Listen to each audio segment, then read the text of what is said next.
Good morning, welcome back to my channel কসুরিতে তোমাদের সবাইকে স্বাগত। অনেক ভালোবাসা। নতুন সকালে নতুন ব্লগ নিয়ে হাজির। দেখো আজকে আমাদের ব্রেকফাস্ট হচ্ছে আমার ছেলের হচ্ছে ম্যাগি, দিদি ভাইয়ের আছে একটা পাউরুটি, বোন পাউরুটি।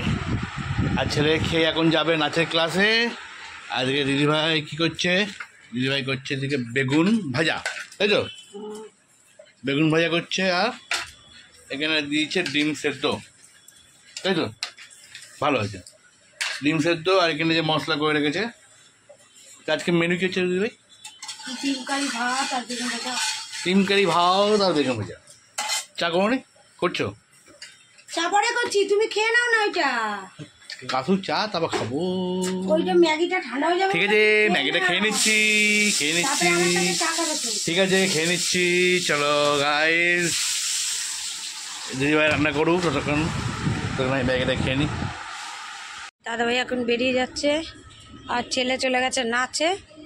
আমার রান্না কমপ্লিট হয়ে গেছে, এবার ঘরে কাজগুলো করবো। তাপ কত! নাচের ক্লাস থেকে এসে দেখো কম্পিউটারের কি অবস্থা, সব খুলে দিয়েছে। কম্পিউটারে প্রসেসর সব খোলা হয়ে গেছে। ভাবছি বন্ধুরা, এই প্রসেসরটা যদি এখানে লাগানো যায় কেমন লাগে, কেমন লাগবে মা? প্রসেসরটা মাথায় বাবা এসে কেমন লাগবে লাঠি দিয়ে বোঝাবে। দেখো সারা বিছনায় আমার কম্পিউটারের পার্টস খুলে রেখে দিয়েছে। এবার এইটা পুরো একদম বডিটা শুধু একটা পড়ে রয়েছে, আর কিছু নেই। বডি থেকে মাল মশলা সব বার করা হয়ে গেছে বিছনার ওপর।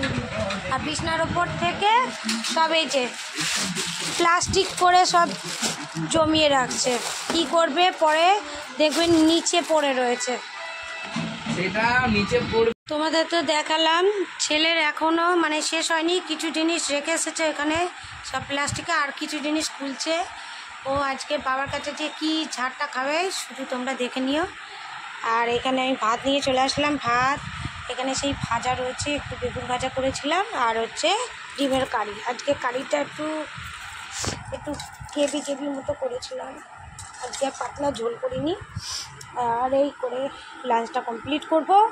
আর বিকেলবেলা দাদাভাই এসে ছেলেকে কী করে সেটা তোমাদের সাথে শেয়ার করে দেখব।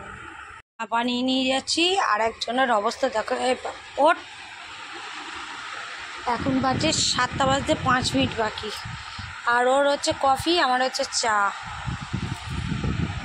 চাটা খেয়ে নিই, আবার ননদ আসবে, নন্দাই আসবে, এমনি ঘুরে যাবে। আর এইদিকে দাদাভাই কখন আসে দেখি, দাদাভাইকে দিয়ে কটা মাল আনাতে হবে। চলো পরে আবার দেখা হচ্ছে তোমাদের সাথে। ঘড়িকাটা বাজে হচ্ছে 11:15। খেতে বসে গেলাম রাতে খাবারে, সেই সকালে খাবারের মতন। শুধু এখানে সকালে একটুখানি কী ছিল জানো, বড়ি টড়ি বড়া ছিল। এখন বড়া নেই, শুধু ডিমের কারি আর ভাত আছে। সো গাইস আমরা খাওয়া দাওয়া করে নিই। ঠান্ডা ঠান্ডা ওয়েদার, খুব ভালো হয়েছে। হ্যাঁ, আমাদের এখানে ভালো বৃষ্টি হচ্ছে, ঝড় হয়েছে, একদম ভালো করে ঘুমাবো। আজকে এসি চালাবো না। হ্যাঁ বললাম তো, ঝড়ের জন্য আসেনি। আর দিদিভাই বলছে আমাকে ডিম দিও না, দিদিভাইয়ের ডিমটা খাইনি, দিদিভাইয়ের ডিমটা রয়ে গেছে, ওটা কালকে আমি ছেলে খেয়ে নেবো। দিদিভাইয়ের ডিম খেতে এখন ভালো লাগছে না। সো গাইস দিদিভাই বলছে বুকেটের ব্যথা করছে। কোন দিকে ব্যথা করছে তোমার? এই দিকে ব্যথা করছে, এই সেই জন্য ডিমটা খাবে না বলছে। এখন ঠিক আছে চলো, ডিম খেতে হবে না, আমরা খাই। কারণ ডিমের পোকা হচ্ছে আমি আর ছেলে, দিদিভাই অতটা ডিমের পোকা না। আবার দেখা হবে কালকে নতুন ব্লগ নিয়ে। তখন তোমরা ভালো খাও, সুস্থ থাকো। Tata, good night.